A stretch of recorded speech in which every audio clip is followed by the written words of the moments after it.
এই juice like করো তুমি? ড্যান্ডারিন? আমি হ্যাঁ, না না আন্টি আমি এনার্জি বাবা, লেবুর জুস লেবুর শরবত খাও। রিসেন্টলি একটা ভিডিও দেখলাম কোনটা? আটা দিয়ে বানাচ্ছে এগুলো। কি দিয়ে? কি একটা মানে একদম ফ্রেশ ওয়াটার না, ময়লা পানি যাই মানে কোথেকে যেন নিয়ে আসছে ট্যাপে, ওগুলা দিয়ে হচ্ছে গিয়ে লেবুর শরবত বানাচ্ছে। না, আমি তো এখানে দেখি ভালো হাইজেন করেই দেয়। লাগলে আমাদের পানি দিব, ওই পানিতে বানা দিবে। হ্যাঁ, এই পানি দিয়ে বানাই কি দিয়ে বানায় একমাত্র ওনারা আর কেউ জানে। ভাই মাছের বরফ হয় না রে, হ্যাঁ, মাছের বরফ হয় না যে অনেক মানুষ। কোন দুনিয়া থাকো তুমি? হায় হায়, মারছে। গ্যান্ডারের কথা যদি বলি তো মাছি টাছি বসে আমার দেখা ভালো লাগে না। হ্যাঁ, তবে অনেকে আগে দু একবার ট্রাই করছে, আমার আম্মু আবার অনেক খায়। আমি এভরিডে তোমার 3-4 গ্লাস লেবু পানি, মানে শরবত যেটা আর কি, উইদাউট সুগার, হ্যাঁ ওটা না খেলে আমার ডিহাইড্রেশন হয়ে যায়। অলরেডি এখন আন্ডার ডার্ক সার্কেল পড়ে গেছে, একনে দেখা দিছে। না, আমার সব সিদ্ধান্ত পরিবর্তন মানে অনেক সময় নিয়ে হয় না। আসসালামু আলাইকুম, কেমন আছেন? আশা করছি ভালো আছেন সবাই। আমি কিছুক্ষণ আগে একটা পোস্ট করেছি যে আমি বর্ষা চৌধুরী পেজটি সেল করে দিব। তো এই ব্যাপারে কিছু কথা বলতে চাচ্ছি যে আমার পেজ বড় হয়েছে আপনাদের সবার ভালোবাসায়। সবাই ভালোবেসেছেন, সাপোর্ট করেছেন, আমার কাজকে প্রাধান্য দিয়েছেন, অনেক বেশি পরিমাণের আমাকে আপনারা সাপোর্ট করেছেন। দ্যাটস ওয়াই আজকে বর্ষা চৌধুরী পেজটা এত বড়। এই পেজটা বেসিক্যালি আমার ওপেন করা হয়েছিল 2011 সালে as a singer, as a artist. কোভিডের সময় মেকআপ দিয়ে সময় কাটানোর জন্য এই পেজ থেকেই আমি লাইভ হওয়া শুরু করি। অ্যান্ড দেন আপনারাই আমাকে ভাইরাল করেছেন, বাংলাদেশের সমস্ত ব্র্যান্ডের সাথে কাজ করেছি, সুনামের সাথে। এখন সেই সুনামটাই যেহেতু নাই এবং তারই সাথে সম্মানটাও নাই, আমি আসলে এই জগৎটা থেকেই বিদায় নিতে চাই।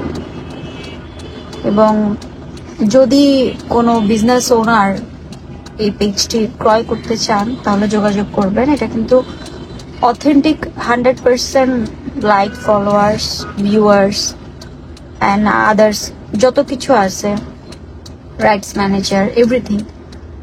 আর যেই পারচেস করবেন এটা কিন্তু লক্ষ টাকার উপরে যাবে। হ্যাঁ, সো লক্ষ টাকার উপরে এটার প্রাইস আসবে। সো নর্মালি পেজগুলো যা হয় তার থেকে এটা অনেক বেশি বেশি প্রাইসিং আসবে। হ্যাঁ,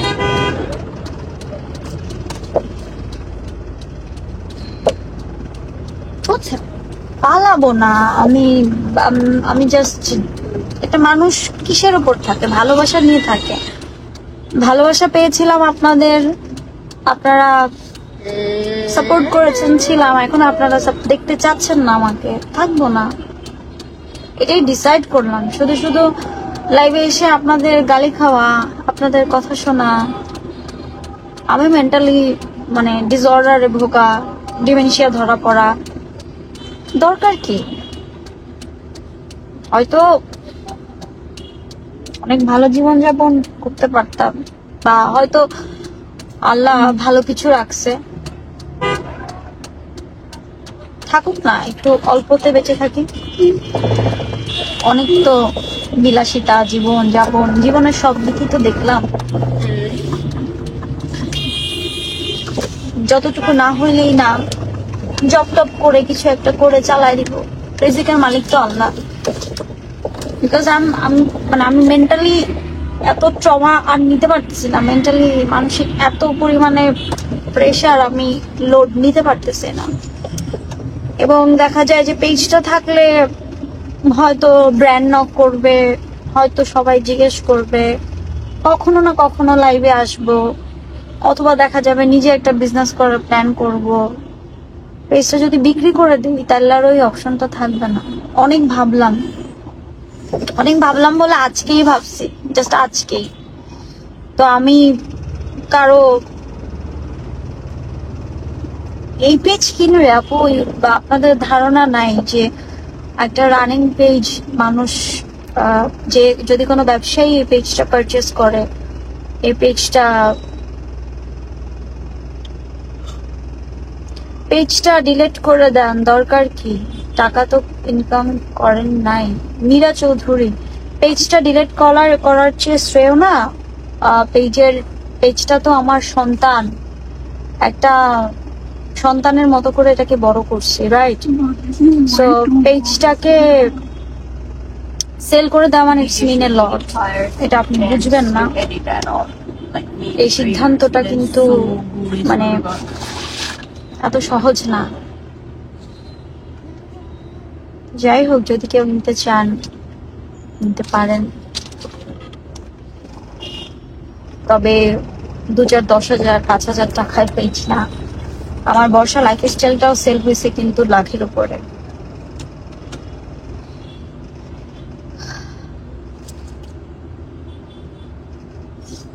আকবর আলী ভাই, আসসালামু আলাইকুম ভাই, কেমন আছেন? সোশ্যাল মিডিয়াতে আর থাকবো না ভাই। আমি সমস্ত কিছু থেকে আমি হয় না যে আমার ডিমেনশিয়াল লেভেল এমন হয়ে গেছে, আমি এখন সব ভুলে যাই।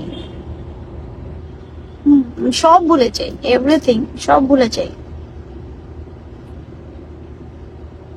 তো শুধু শুধু যখন আপনাদের ভালোবাসা পাইছি তখন কাজ করছি, এখন আপনাদের সাপোর্ট নাই, কাজ করব না, আসবো না। শুধু শুধু এসে আপনাদের এইসব কমেন্টস দেখার পরে মানসিক ভাবে আরো অসুস্থ হয়ে যাওয়া কি দরকার?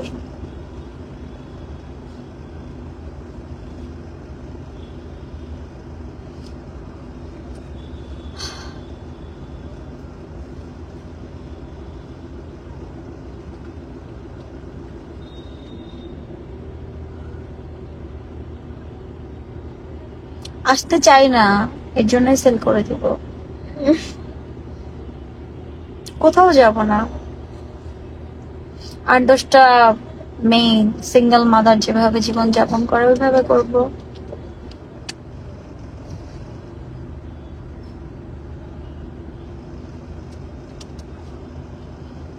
আপনি কিনবেন? অনেক বেশি দাম তো ভাই, আপনি কিনে কি করবেন? এই পেজ যে কিনবে তার পোষাবে হচ্ছে বিজনেস করলে বা ইনফ্লুয়েন্সার হইলে, তাদের পোষাবে, আপনার তো পোষাবে না। না, জীবন রহমান মোহন এটা অলমোস্ট লক্ষ টাকার উপরে। হ্যাঁ, 1 লাখও না, আরো 1-2 লাখেই পেজ না।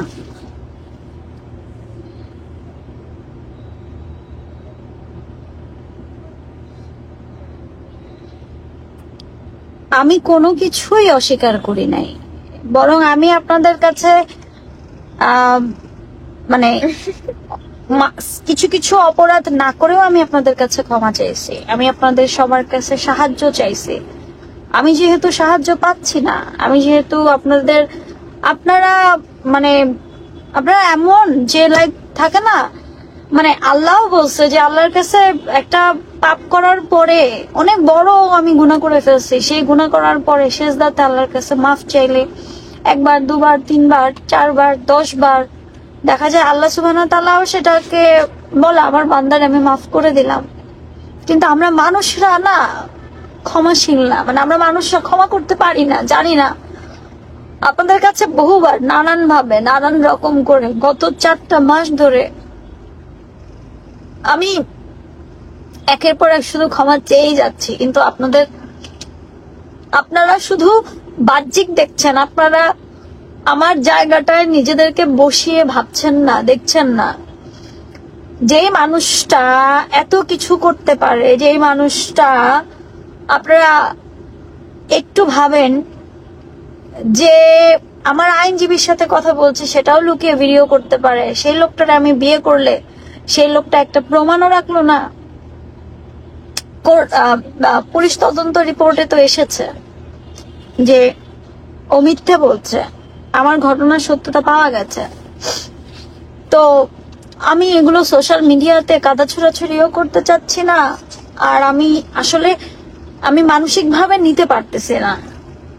মানে আমার বাবার অসুস্থতা, ফাইনান্সিয়াল ক্রাইসিস, আমার ছেলের সিক, আমার পারিপার্শ্বিক দিক, মানে হয় না, আমার ব্রেনটা আর নিতে পারতেছি না। আমার মনে হয় যে সামটাইমস আমি কিছু করে ফেলি, আবার আমি আসলে নাই, আমার মধ্যে নাই।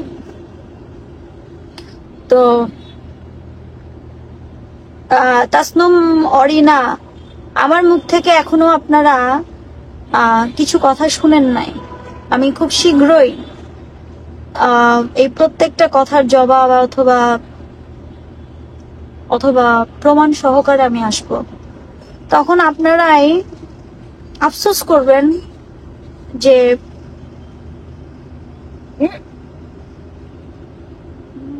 আপনারাই হয়তো আফসোস করবেন যে কেন মেয়েটাকে আমরা এইভাবে শেষ করলাম।